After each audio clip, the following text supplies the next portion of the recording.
5 a.m., Fernley, Nevada. I want you to just close your eyes and picture this. It is absolutely freezing. The high desert in March isn't just cold, it's this biting, thin kind of cold. The sun isn't up yet, it is pitch black. And you're sitting in the driver's seat of your car in a Walmart parking lot. Which, for a lot of people, feels like a safe haven, you know? It's supposed to be well lit, there are cameras, it's a hub of civilization. Exactly. And you have Naomi Irion. She's 18 years old. She's waiting for a shuttle to take her to her job at the Panasonic factory. All right. She's doing what any of us would be doing. She's scrolling on TikTok, checking Snapchat, just killing time in her own little bubble. She thinks she's safe because the world is quiet. But if you look at the surveillance footage from that morning, you realize that the silence is, well, it's a lie. There's a shadow in that parking lot. Yeah. And this is what chills me to the bone every single time I watch it. There's a man pacing. And he's not acting crazy, right? He's not like flailing around or anything. No, and that's the terrifying part. He isn't erratic. He is synchronized. He's been there, lurking, watching the loop of her life. He circles the perimeter. He checks the blind spots. Wow. And when he finally moves toward her car, he doesn't run. He glides. It's this fluid, predatory motion. In 1 second, he opens the door, slips into the driver's seat, and the car just pulls away. And Naomi vanishes into a silence that lasts 18 days. This is Dossier, #41. And looking at the stack of research we have here, police reports, timelines, witness statements, we need to be clear right off the bat. This isn't a whodunit. We know exactly who did it. Right. The identity isn't the mystery. The mystery is the mechanism. This is a deep dive into predatory stalking and, frankly, massive systemic negligence. Yeah. Our mission today isn't just to discuss a crime. It's to analyze how a man planned a murder a full month in advance and how the system completely failed to stop him when the red flags were practically waving in the wind. So let's unpack that timeline, starting with what we're calling the cold open. It's March 12th, 2022. Naomi pulls into that parking lot at 5:09 a.m. She's in her safe space. But this figure, Troy Driver, he's already there. He's waiting. He's just waiting. And if you analyze the CCTV footage, which we should note the police didn't even look at initially, it's a study in hunting behavior. Troy Driver is circling. He walks from the side of the building. He's checking to see if anyone is watching him. It's all calculated. Totally calculated. When he makes that move to enter her car, it happens so fast that if you blinked, you'd miss it. He gets on the driver's side, forces Naomi over. He doesn't even hesitate. And just like that, they drive off. She doesn't come home. She doesn't check social media. And for an 18-year-old in 2022, going digitally silent is basically a scream for help. It's a massive deviation from baseline behavior. Her bank account goes dead silent. No activity. And this is where we meet the absolute hero of this tragedy, her brother, Casey Valley. Casey lived with her, right? Yes. And because he lived with her, he knew her routine. So when she didn't come home from work, he didn't just assume she was out partying. He knew something was wrong. Immediately. But when he tries to get help, when he tries to, activate the emergency response system, he hits a brick wall. And this brings us to the first major theme of this dossier. Systemic failure. I get so frustrated reading this part. Casey calls the police. And what is the response? It's infuriating. The deputy refuses to file a missing person report because Naomi is 18. He hides behind the technicality of adulthood. He explicitly says she's an adult, she can do what she wants. The gaslights Casey. Totally. He suggests she probably just wanted to get away or run off with a boyfriend. Wanted to get away. She was in her work clothes waiting for a bus to go to a factory job. That doesn't sound like a spontaneous vacation. Exactly. But police departments often default to voluntary disappearance to avoid paperwork unless there's, blood on the ground. But Casey doesn't accept that. And this is where the story pivots. This is it. Casey and his girlfriend, Nikki, they go to Walmart themselves. They talk to security. They essentially do the police's job for them. They become the detectives. They force the issue. They get security to show them the footage. They see the strange man getting into her car. And Casey calls the deputy back, says, look, I have video proof she was abducted. And the deputy watches it and says, and this is a quote, "I don't know, looks like a drug deal gone wrong to me." A drug deal? Naomi didn't do drugs. That feels like such a lazy, dismissive assumption. It's worse than lazy, it's negligent. By labeling it a drug deal, the deputy is emotionally distancing himself. He's categorizing it as criminal on criminal violence rather than an innocent victim needing rescue. So because of that refusal to see a victim instead of a statistic, valuable time was lost. So much time. They put out a billo. be on the lookout, but they didn't treat it as an active kidnapping immediately. So while the police are dragging their feet thinking this is some, I don't know, narcotics dispute, Casey is rallying the entire internet. Yeah. But let's shift to the antagonist here, Troy Driver. Yeah. Because as the investigation finally ramps up, the evidence he leaves behind gives us a really disturbing look into his mind. This is the criminal logistics phase. Once they finally take it seriously, they identify the suspect vehicle as a Chevy High Country. Which is a big truck. It's a heavy-duty truck, model year 2020 to 2022. It's an expensive vehicle, like $60,000 to $80,000. This isn't a drifter, this is a guy with resources. And once they zero in on Troy Driver as the owner, they notice some very weird behavior, specifically about his truck tires. This is a classic example of a criminal trying to be smart but actually highlighting his guilt. Troy Driver becomes obsessed with changing the tires on his truck immediately after the abduction. But he doesn't go to the local shop in Fallon. No, he drives 2 hours away to Winnemucca. 2 hours? Right. He tells people he has a flat tire. But his girlfriend, Zulema, who lives with him, says she never saw a flat. The truck was fine. He bypasses the local Les Schwab tire center to drive 2 hours deep into the desert to change tires that were perfectly functioning. Why go that far? Because he's thinking about forensics. He likely knew that tire impressions were left at the crime scene wherever he took Naomi. He was trying to destroy the physical link between his truck and the abduction. So he was willing to burn hours of time and hundreds of dollars just to erase that tread pattern. It's the behavior of a guilty man, a man who is scared of what the ground can prove. And speaking of erasing things, let's talk about the digital void. We live in a world where our phones track everything. What did Troy's phone say? So Troy had 2 phones, one personal, one for work. On the day of the abduction, the GPS data showed them sitting at his home. Now, normally that's an alibi. Hey, my phone was home, so I was home. But there's a catch. A huge catch. There was 0 activity on them. No scrolling, no calls, no texts, no web browsing. For a modern human being, especially one with a job and a girlfriend, to have 0 digital interaction for an entire day is an anomaly. It's a tactical blackout. Exactly. The silence actually proved he wasn't there.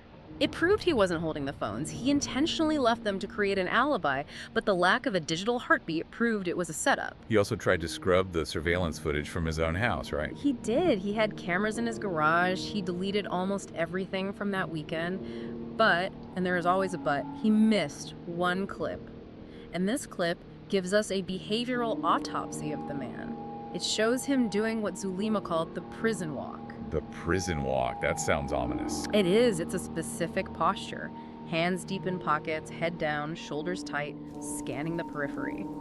Zulema noted he learned this during his time in prison to avoid being attacked. In that clip, he just looks paranoid. He looks like a man carrying a heavy weight. The weight of a fresh kill. And he's cleaning the truck in that footage too, obsessively. He told Zulema he was going camping. When he gets back, he ignores her, ignores his routine, and immediately starts scrubbing the truck and showering alone. That's not normal camping behavior.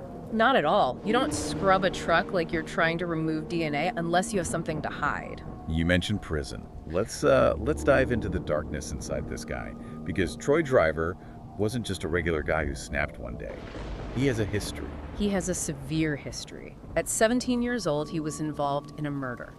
He served 15 years for accessory to murder. He helped dispose of a body after a robbery gone wrong in California. He spent his entire young adult life in the correctional system. And he wasn't just doing his time, he was learning. The sources mentioned he was a student of crime. That's the really terrifying part. He didn't listen to music in the car. He listened to audiobooks. But not thrillers or romance novels. He was listening to books on CIA interrogation techniques, the psychology of lying, and true crime. He was training. He was optimizing. He was looking for the mistakes other criminals made so he wouldn't make them. And there was one specific killer he was obsessed with, Israel Keyes. Keyes is notorious for burying kill kits and hunting random victims. Right. But Troy was also fascinated by a detail about another killer, Daniel Keyes, who kept a victim on ice and posed her to look alive. Ugh, that makes my skin crawl. It should. Troy thought this was cool. It tells us that he viewed victims not as people, but as organic assets, dolls to be posed. He dehumanized them before he even met them. And this God complex, this need for control, it actually leaked out into his real life. He made a comment to his girlfriend, Zulema. It just haunts me. It was early in their relationship. He told her, "I could have killed you and no one would have known." Who says that? A narcissist who needs to vocalize his power. He needed her to know that he held her life in his hands, even if he framed it as a joke. And later, when the news of Naomi's kidnapping broke, Zulema, who had been driving his truck that week, jokingly asked him, "Did I kidnap this girl?" And he didn't laugh. He snapped. He got genuinely angry. See, a narcissist like Troy Driver cannot handle his work being trivialized. To him, this abduction was his masterpiece, his secret project. Having his girlfriend make a flippant joke about it threatened his sense of control.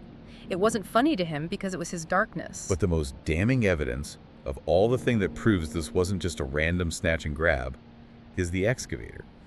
This is the part of the dossier that completely changes the narrative for me. This is the definitive proof of premeditation. This is what turns a murder into a hunting expedition. A full month before Naomi was taken, 30 days, Troy Driver ordered an excavator to be delivered to a remote location, the Buena Vista iron mine. He worked in mining, so he knew the area well. He knew exactly where the blind spots were. He ordered this heavy equipment and he dug a grave. He dug it deep and he covered it up. So he didn't just kill her and then panic about where to put the body. He prepared the disposal site weeks in advance. Just think about that. He was driving around, eating dinner with his girlfriend, going to work, all while knowing there was an empty grave waiting in the desert. He was playing God over a patch of dirt. Long before he ever picked Naomi out of that parking lot, he created the vacancy, and then he went looking for someone to fill it. And he was hunting. Precisely. We know he asked his stepdaughter about her commute. He asked about the Panasonic bus, the schedules where people parked. He was fishing for intelligence. He was looking for a vulnerability in the system. Naomi just happened to be the one sitting in the dark that morning. It was a harvest. It's terrifying. Yeah. So how does this all end? How do they finally find Naomi? The investigation finally breaks open because of the public pressure Casey generated and because people started talking. But the key was the tip about the excavator. A coworker from the mine remembered Troy ordering it personally, which was odd. Police go to the mine, they trace the equipment's GPS logs, and they find the disturbed earth. And that's where they find her. Yes. Naomi was found in that shallow grave. The autopsy showed she had been shot in the head and the chest. It was an execution. And Troy Driver. Does he face the music? He faces a form of justice, but not the kind the family deserved. He was arrested, charged, but in August 2023, Troy Driver committed suicide in his cell. The coward's exit. Absolutely. He denied the family a trial. He denied the world a confession. He denied Casey and Diana, Naomi's mother, the chance to look him in the eye and tell him what he took from them. It was his final act of control. You don't get to punish me, I decide when I leave. Exactly. But he did leave a note. And this is where I want your take, because the note sounds weirdly poetic. He talks about a terrible darkness. He wrote, "There's a terrible darkness inside me." He claimed he didn't know Naomi, that the guilt was crushing. But we have to be very careful how we interpret this. You don't think he was actually sorry? No. This is what I call predatory entropy. He is trying to mystify his evil. He wants to be remembered as a complex, tortured soul possessed by a darkness beyond his control. It's a way to absolve himself of responsibility. That's it. He's saying, it wasn't me, it was the shadow inside me. If he admits I liked killing and I planned it for a month, he's a monster. If he blames a darkness, he's a tragic figure. We shouldn't buy it. He was a cold-blooded, calculating murderer who dug a hole and went looking for a girl to put in it. So if we strip away his narrative, what is the real legacy here? Because for Casey and Diana, this never really ends. The legacy is twofold. First, it's a harsh lesson on the tragedy of the system. The horror isn't just the monster in the truck, it's the deputy who saw an 18-year-old girl and decided she wasn't worth the paperwork. Right. If they had acted immediately in that first hour, the golden hour, maybe they catch him on the highway, maybe they find the truck before he changes the tires, we'll never know. And the second part? The second part is the resilience of the family. Casey Valley and Diana Irion fought the system. They forced the investigation. They are left without justice in the court because of Troy's suicide, but they are fighting to change how missing persons cases are handled. They want to ensure that the next time an 18-year-old goes missing, the police don't just say, "She probably ran away." It's a heavy lesson, but a necessary one. You know, we started this by talking about the shadows in the parking lot, the way he moved. And I think that's the image I'm going to be left with. It's the image we should all be left with. We walk through these safe spaces, our cars, our parking lots, our daily routines, assuming the silence around us is empty. But Troy Driver proves that sometimes the silence is watching you. That brings us to our final thought for this deep dive. Something to carry with you. Don't ignore the pacing man in the corner of your eye. The shadows are only silent until they move. Dossier #41 is sealed, but the darkness remains. Stay safe out there. But the darkness remains. Your next dossier is ready, and it's even more disturbing than this one. Click here to open it.